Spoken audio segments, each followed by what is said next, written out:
رسول اللہ. میرے ساتھ مل کر ذوق محبت سے پڑھ لیجیے. الصلاۃ والسلام علیک یا رسول اللہ وعلی آلک واصحابک یا حبیب اللہ. الصلاۃ والسلام علیک یا نبی اللہ وعلی آلک واصحابک یا نور اللہ.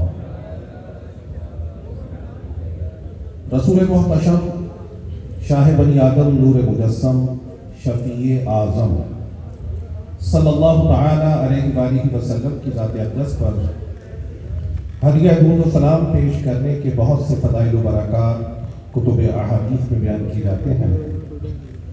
امیر المؤمنین خلیفۃ المسلمین حضرت سیدنا علی کرم اللہ تعالی وجہہ الکریم سے مروی ہے. آپ نے فرمایا قال رسول اللہ صلی اللہ علیہ وآلہ وسلم من صلی علیہ صلاۃ کتب اللہ له قیراطا والقیراط مثل احد. مولا علی کرم اللہ تعالی وجہہ الکریم فرماتے ہیں کہ رسول اللہ صلی اللہ علیہ وآلہ وسلم نے فرمایا کہ جس نے میری ذات پر درود پڑھا اللہ رب العزت اسے ایک قیراط اجر عطا فرماتا ہے. پھر فرمایا والقیراط مثل احد، قیراط احد پہاڑ کے برابر ہے. اور ایک اور حدیث صحیح کے راوی ہیں حضرت مولا علی کرم اللہ تعالی وجہہ الکریم. آپ نے فرمایا قال رسول اللہ صلی اللہ علیہ وآلہ وسلم البخیل الذی من ذکرت عنده فلم یصلی علیہ، کہ بخیل ہے وہ شخص جس کے سامنے میرا ذکر ہو اور وہ میری ذات پر درود نہ پڑھے، وہ بخیل ہے. تو جب کسی نشست میں ہم رسول محتشم صلی اللہ علیہ وآلہ وسلم کا اسم گرامی سنیں تو ہمیں چاہیے کہ کم از کم ایک مرتبہ وہاں درود پاک لازماً پڑھ لیں. لیکن چند مقامات ایسے ہیں کہ جہاں پر درود پاک نہیں پڑھا جائے گا. مثلا اگر کسی شخص نے جمعے کے خطبے کے دوران نبی پاک صلی اللہ علیہ وآلہ وسلم کا اسم گرامی سنا تو اب اس پر زبانی درود پڑھنا واجب نہیں ہے. وہ دل میں درود پڑھ لے، وہ اس کے لیے مستحب ہے، لیکن زبان سے وہ درود نہیں پڑھے گا جو مقتدی ہے. اسی طرح جمعے کی جو دوسری اذان ہے، اس اذان کے دوران نبی پاک صلی اللہ علیہ وآلہ وسلم کا اسم گرامی جب دیا جائے گا تو سن کر مقتدی زبان سے درود نہیں پڑھے گا. اسی طرح نماز میں جب قرآن مجید فرقان حمید کی تلاوت کی جا رہی ہو، اور ویسے بھی تلاوت قرآن جب آپ سن رہے ہوں، تو نبی پاک صلی اللہ علیہ وآلہ وسلم کا اسم گرامی سن کر درود نہیں پڑھا جائے گا. ہمارے ہاں جب ختم قرآن ہوتا ہے، اعلیٰ حضرت امام اہل سنت امام احمد رضا خان علیہ رحمۃ الرحمن نے فتاوی رضویہ شریف کی 7ویں جلد میں یہ بیان فرمایا ہے کہ فقیر کو یہ آواز بڑی سخت ناپسند ہے کہ بعض لوگ نبی پاک صلی اللہ علیہ وآلہ وسلم کا نام نامی اسم گرامی جب تلاوت قرآن کے دوران سنتے ہیں تو وہ یوں کرتے ہیں جیسے چڑیوں جیسی آواز آتی ہے. تو جب بھی قرآن مجید فرقان حمید کی تلاوت ہو رہی ہو یا جمعے کی دوسری اذان ہو یا جمعہ المبارک کا خطبہ ہو تو ایسے موقع پر جب اسم گرامی سنیں تو درود پاک نہیں پڑھیں گے. اور ظاہر ہے کہ کچھ ایسے مقامات بھی ہوتے ہیں کہ جہاں ہمیں آٹومیٹیکلی رعایت ہوتی ہے، جیسا کہ کوئی شخص نہا رہا ہے یا ٹوائلٹ میں ہے تو ظاہر ہے کہ وہ ایسی جگہ ہے کہ جہاں درود نہیں پڑھا جائے گا.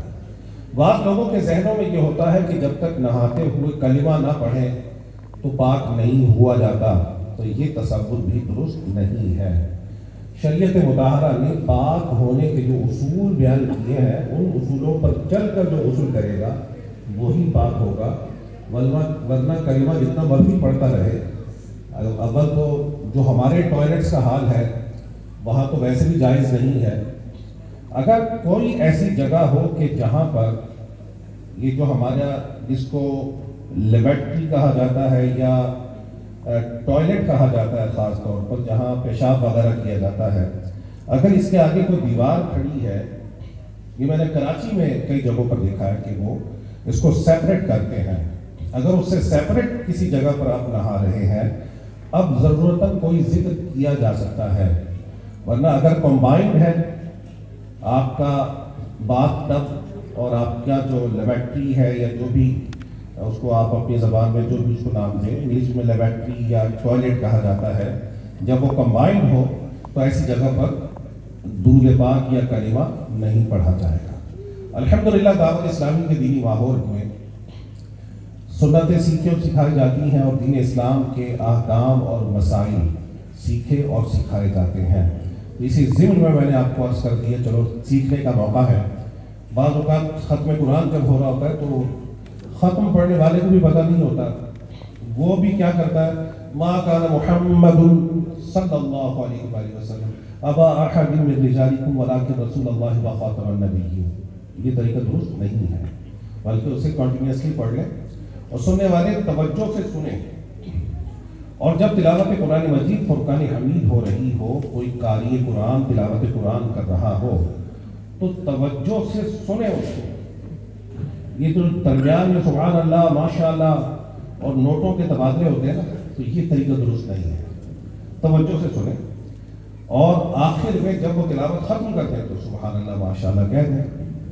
تو اس ادب کا بھی خیال رکھیے گا۔ صلو علی الحبیب صلی اللہ تعالی علی محمد وعلی آلہ وصحبہ وبارک وسلم۔ اللہ تبارک و تعالیٰ نے قرآن مجید فرقان حمید میں ارشاد فرمایا، اعوذ باللہ من الشیطان الرجیم، بسم اللہ الرحمن الرحیم، قل ان کنتم تحبون اللہ فاتبعونی یحببکم اللہ۔ ارشاد فرمایا کہ محبوب صلی اللہ علیہ وآلہ وسلم آپ لوگوں کو فرما دیجئے، ان کنتم تحبون اللہ، اے لوگوں اگر تم اللہ رب العزت سے محبت کرتے ہو، فاتبعونی تو تم میری اتباع کرو، یحببکم اللہ، اللہ رب العزت بھی تم سے محبت فرمائے گا۔ اس آیت کا شان نزول حضرت امام حسن بصری رحمۃ اللہ تعالی علیہ یہ بیان کرتے ہیں کہ رسول پاک صلی اللہ علیہ وآلہ وسلم نے یہودیوں کے سردار کعب بن اشرف اور اس کے ساتھیوں کو اسلام قبول کرنے کی دعوت دی۔ جب انہیں دعوت حق دی گئی تو انہوں نے کہا، نحن ابناء اللہ و احباؤہ، یہ ہم معاذ اللہ اللہ کے بیٹے اور اس کے پسندیدہ لوگ ہیں۔ جب انہوں نے یہ دعویٰ کیا تو اللہ تبارک و تعالیٰ نے ان کے جواب میں یہ آیت نازل فرمائی کہ محبوب صلی اللہ علیہ وآلہ وسلم آپ ان لوگوں کو فرما دیجئے، ان کنتم تحبون اللہ، کہ لوگوں اگر تم اللہ رب العزت سے محبت کرتے ہو، فاتبعونی تو تم میری اتباع کرو، یحببکم اللہ، اللہ رب العزت بھی تم سے محبت فرمائے گا۔ اس آیت میں رب کائنات نے اپنے تقرب اور اپنی محبت کی ایک شرط کو بیان کر دیا کہ جو شخص یہ چاہتا ہے کہ رب کائنات کے پیاروں میں اس کا شمار ہو جائے، رب کائنات کے پسندیدہ بندوں میں اس کا شمار ہو جائے، رب کائنات کے مقربین میں اس کا شمار ہو جائے، اس کا ایک ہی طریقہ، ایک ہی راستہ ہے، اور وہ راستہ ہے اتباع رسول صلی اللہ علیہ وآلہ وسلم کا۔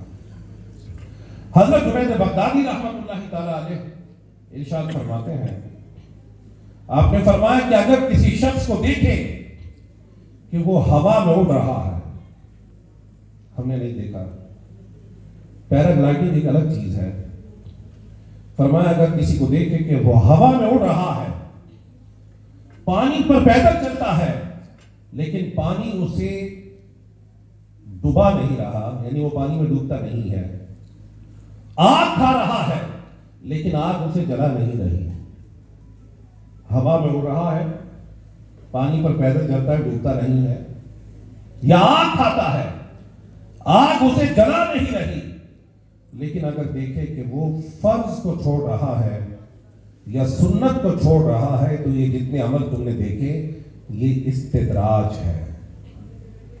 استدراج کی لمبی چوڑی وضاحت کا یہ وقت نہیں ہے، ایک دھوکہ ہے۔ اسے کرامت نہیں کہیں گے. استدراج جو ہے یہ کفار سے سرزد ہونے والا کوئی ایسا واقعہ کہ جو بظاہر خلاف عقل لگتا ہے نا، محال لگتا ہے، اگر کسی کافر سے، کسی فاسق و فاجر شخص سے سرزد ہو، اس کو بھی کہہ دیا جاتا ہے یہ دھوکے والا کوئی کام کہ یہ جناب کوئی دھوکے کا شکار ہو کر کہیں یہ تو کوئی کرامت لگتی ہے. فرمایا یہ کرامت نہیں ہے بلکہ دھوکہ ہے.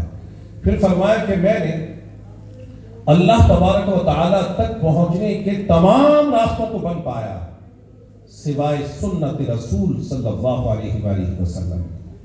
کہ سنت ایک ایسا راستہ ہے کہ جو بندے کو رب کائنات تک پہنچاتا ہے. بہت زیادہ لمبی چوڑی ریاضتیں کرنے کی حاجت نہیں ہے، کوئی لمبے چوڑے چلے کاٹنے کی ضرورت نہیں ہے، کوئی بہت لمبے چوڑے وظائف کی حاجت نہیں ہے. اگر کوئی شخص یہ چاہتا ہے کہ رب کائنات کے پیاروں میں اس کا شمار ہو جائے، اس کا طریقہ یہ ہے کہ وہ رسول پاک صلی اللہ علیہ وآلہ وسلم کے انداز زندگی کو اپنانا شروع کر دے، رب کائنات کے پیارے حبیب صلی اللہ علیہ وآلہ وسلم کے طریقہ کار کے مطابق اپنے زندگی کو سنوارنا شروع کر دے. رب کائنات کی معرفت اسے نصیب ہو جائے، رب کائنات کے محبوب بندوں میں وہ شمار ہو جائے، اور یہی کامیابی کا راستہ ہے. رب کائنات نے قرآن مجید فرقان حمید میں ارشاد فرمایا من یطع اللہ ورسولہ فقد فاز فوزا عظیما. جس نے اطاعت کی اللہ کی اور اس کے رسول صلی اللہ علیہ وآلہ وسلم کی، تحقیق اس نے سب سے بڑی کامیابی پائی. ہمارے کامیابی کے سٹینڈرڈ کچھ اور ہیں. ہم یہ سوچتے ہیں کہ جو اپنے بزنس میں کامیاب ہو جائے، جس کا پیسہ، جس کا بیلنس، جس کا مال و دولت بڑھ جائے وہ کامیاب ہے. جس کی ایک دکان کی دو ہو جائے اور جس کا بزنس خوب فروغ پائے، لوگوں میں مشہور ہو جائے، ہم کہتے ہیں یہ کامیاب ہے. جو الیکشن میں کھڑا ہو، الیکٹ ہو جائے، جیت جائے، جو منسٹر بن جائے، پرائم منسٹر بن جائے، پریزیڈنٹ بن جائے، یا دنیا میں کسی منصب وجاہت پر فائز ہو جائے، ہم کہتے ہیں کہ یہ بڑا کامیاب ترین انسان ہے. آج ہماری کامیابی کے یہ اسٹینڈرڈز ہیں. لیکن اللہ رب العزت نے قرآن مجید فرقان حمید میں فرمایا فَمَنْ زُحْزِحَ عَنِ النَّارِ وَأُدْخِلَ الْجَنَّةَ فَقَدْ فَازَ وَمَا الْحَيَاةُ الدُّنْيَا إِلَّا مَتَاعُ الْغُرُورِ. کہ جو آگ سے بچا کر جنت میں داخل کیا گیا وہ کامیاب ہوا. وَمَا الْحَيَاةُ الدُّنْيَا إِلَّا مَتَاعُ الْغُرُورِ. دنیا کی زندگی کیا ہے؟ تو دھوکے کا مال ہے، یہ دھوکہ ہے. اصل کامیابی کیا ہے؟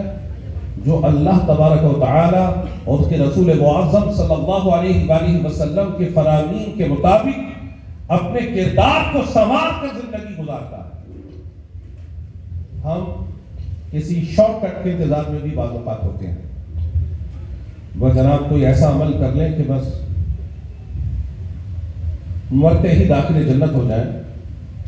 ہم یہ نہیں دیکھتے کہ رسول پاک صلی اللہ علیہ وآلہ وسلم کی اتباع اور آپ کی اطاعت والا راستہ ہم نے اپنی زندگی میں اپنایا یا نہیں. زبان سے دعویٰ کیا کہ غلامی رسول میں موت بھی قبول ہے، لیکن عمل اور کردار اور زندگی کے مختلف شعبہ ہائے زندگی میں ہم نے یہ دیکھا نہیں کہ رسول پاک صلی اللہ علیہ وآلہ وسلم کی اتباع ہم نے کی ہے یا نہیں.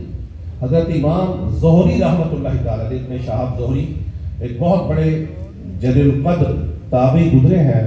آپ نے فرمایا کہ میں نے اہل علم یعنی صحابہ کو فرماتے ہوئے سنا علیہم الرضوان الاعتصام بالسنن نجات، کہ سنتوں کو تھامے رکھنا نجات. نجات کا جو راستہ چاہتا ہے وہ رسول پاک صلی اللہ علیہ وآلہ وسلم کی اطاعت اور اتباع والا راستہ ہے. لیکن جس شخص نے رسول اللہ صلی اللہ علیہ وآلہ وسلم کی حیات طیبہ کا مطالعہ نہیں کیا، وہ کیسے آپ صلی اللہ علیہ وآلہ وسلم کی اتباع کرے گا؟ کہہ تو دیتے ہیں کہ غلامی رسول میں موت بھی قبول ہے، لیکن غلامی رسول میں جینا قبول نہیں ہوتا. غلامی رسول میں مرنا بہت بڑا کام ہے، بہت بڑی سعادت والا عمل ہے. کہ غزوہ احد کے موقع پر حضرت سعد بن ربیع رضی اللہ تعالیٰ عنہ یہ انصار صحابہ میں سے غزوہ احد میں شریک ہوئے. نبی پاک صلی اللہ علیہ وآلہ وسلم نے حضرت زید بن ثابت رضی اللہ تعالیٰ عنہ کو بھیجا کہ زید جاؤ اور جا کر سعد بن ربیع کی خبر لو اور تمہیں ملے تو انہیں میرا سلام کہنا. حضرت زید کہتے ہیں کہ میں اٹھا اور زخمیوں اور شہداء کے درمیان سے ہوتا ہوا حضرت سعد بن ربیع کے پاس پہنچا. میں نے دیکھا کہ ان کی زندگی کے آخری لمحات ہیں، آخری وقت آ چکا ہے اور نیند بے ہوشی کا عالم ہے. تو میں نے سوچا کہ رسول اللہ صلی اللہ علیہ وآلہ وسلم کا سلام تو پیش کر دوں. میں نے کہا یا سعد ان رسول اللہ صلی اللہ علیہ وسلم یقریک السلام، اے سعد تمہیں رسول اللہ صلی اللہ علیہ وآلہ وسلم نے سلام ارشاد فرمایا ہے. جیسے میں نے سلام پیش کیا تو آنکھیں کھل گئی اور جواب دیتے ہیں علیکہ وعلیہ السلام ورحمۃ اللہ وبرکاتہ.